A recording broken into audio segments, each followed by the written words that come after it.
السلام علیکم ورحمۃ اللہ وبرکاتہ۔ کیا حال ہے آپ سب کا؟ امید ہے آپ سب لوگ خیریت سے ہوں گے۔ اللہ تعالی ہم سب کو اپنے حفظ و امان میں رکھے، آمین۔ جی، ہم نے اپنی کل والی کلاس میں پڑھا تھا حروف تہجی اور مخارج کے بارے میں تھوڑا سا پڑھا تھا۔ آج کی کلاس جو ہم سٹارٹ کریں گے اس میں ہم اگلے حروف پڑھیں گے۔ تو چلیں ہم اپنی کلاس سٹارٹ کر لیتے ہیں۔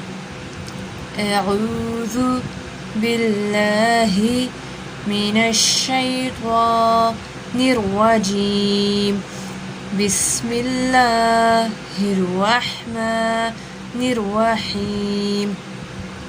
کل کی کلاس میں نے آپ کو بتایا تھا جب بھی آپ نے سبق اپنا شروع کرنا ہے تو سب سے پہلے اعوذ باللہ پھر بسم اللہ پڑھ کے رب اشرح لی پڑھنی ہے، پھر اس کے بعد رب زدنی علما 3 دفعہ یہ پڑھنا ہے۔ تو چلیں ہم اپنی کلاس سٹارٹ کر لیتے ہیں۔ بسم اللہ الرحمن الرحیم۔ کل والے حروف کو بھی ہم ریپیٹ کر لیتے ہیں۔ الف، الف کا مخرج تھا منہ کے حلی حصے سے، ٹھیک ہے، الف کا مخرج ہے منہ کے حلی حصے سے۔ با، بند ہونٹوں کے گیلے حصے سے ادا ہوتا ہے۔ تا، زبان کی نوک اور ثنایا علیہ کی جڑ۔ ثنایا علیہ کا بھی میں نے آپ کو بتایا تھا، ثنایا اوپر والے دانت، علیہ نیچے والے دانت۔ زبان کی نوک اور ثنایا علیہ کا سرا۔ جیم، وسط زبان اور بالمقابل اوپر کا تالو۔ ح، وسط حلق سے حلق کا درمیان۔ آج کی کلاس میں ہم سٹارٹ کریں گے خ سے، تو چلیں ہم اپنی کلاس سٹارٹ کر لیتے ہیں۔ خ، خ کا مخرج ہے ادنیٰ حلق سے منہ کی طرف والا حصہ، یعنی جو ہمارا فیس ہوتا ہے نا، سامنے والا حصہ، اس سے ہمارا ادا ہوتا ہے خ، خ، خ، ٹھیک ہے، ادنیٰ حلق سے منہ کی طرف والا حصہ۔ خ، خ، خ، خ۔ اس کے بعد آتا ہے دال، دال، دال کا مخرج ہے زبان کی نوک ثنایا علیہ کی جڑ۔ تا کا، دال کا مخرج ایک ہے، دال کا مخرج ہے زبان کی نوک ثنایا علیہ کی جڑ۔ دال، دال، یعنی جب ہم اپنی زبان کی نوک کو اوپر والے دانت نیچے والے دانت جو ہوتے ہیں ان کو جڑ میں لگاتے ہیں تب ہمارا ادا ہوتا ہے دال، دال، جی۔ اس کے بعد آتا ہے ذال، ذال، ذال کا مخرج ہے زبان کی نوک اور ثنایا علیہ کا سرا۔ جیسے تا اور دال کا مخرج ایک ہے ویسے سا اور ذال کا مخرج ایک ہے۔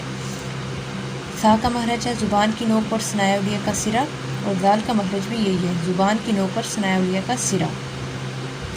یعنی جب ہم زبان کی نوک کو تھوڑا سا باہر نکالیں گے، اوپر والے دانت اور نیچے والے دانت جب ٹچ ہوں گے تو تب ہمارا ادا ہوگا ذال، ذال، جی۔ اس کے بعد ہمارے پاس آتا ہے را، را، را، را کا مخرج ہے زبان کی پشت والا کنارہ اور اوپر کے دانتوں کے مسوڑے۔ را کا کیا مخرج ہے؟ زبان کی پشت والا کنارہ، اوپر کے دانتوں کے مسوڑے۔ اس کے بعد آتا ہے ہمارے پاس زا، زا، زا، زا کا مخرج ہے زبان کی نوک اور اوپر نیچے کے دانت جب آپس میں ملیں۔ زا سختی سے ہم لوگ ادا کرتے ہیں، زا، زا، زبان کی نوک اور اوپر نیچے کے دانت جب آپس میں ملیں، زبان کی نوک یعنی اوپر اور نیچے والے دانت جب آپس میں ملیں تب ہمارا ادا ہوتا ہے زا، زا، زا، جی۔ اس کے بعد ہے ہمارے پاس سین، سین، سین، سیٹی کی آواز میں، ٹھیک ہے، سین، سین۔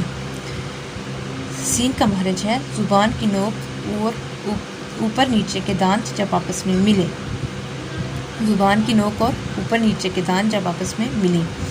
زا کا مخرج اور سین کا مخرج سیم ہے، ٹھیک ہے۔ انشاءاللہ میں آپ کو نیکسٹ جو کلاسز ہوں گی اس میں آپ کو بتاؤں گی کون سے حروف ہیں جن کے مخرج ایک جیسے ہیں، کون سے حروف ہیں جن کو ہم نرم پڑھتے ہیں، کون سے حروف ہیں جن کو ہم موٹا پڑھتے ہیں، یہ سب انشاءاللہ میں آپ کو نیکسٹ کلاسز میں بتاؤں گی۔ خا ادنیٰ حلق سے منہ کی طرف والا حصہ، ٹھیک ہے، خا کا مخرج ہے ادنیٰ حلق سے منہ کی طرف والا۔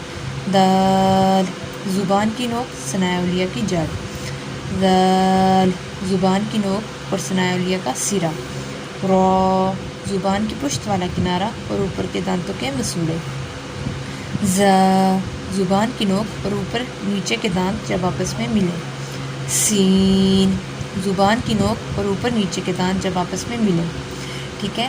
انشاءاللہ آپ اس کی ساتھ ساتھ پریکٹس کریں، جتنی آپ پریکٹس کریں گے اتنا ہی آپ کو یہ اچھا سمجھ میں بھی آئے گا اور اچھا آپ سیکھ پائیں گے۔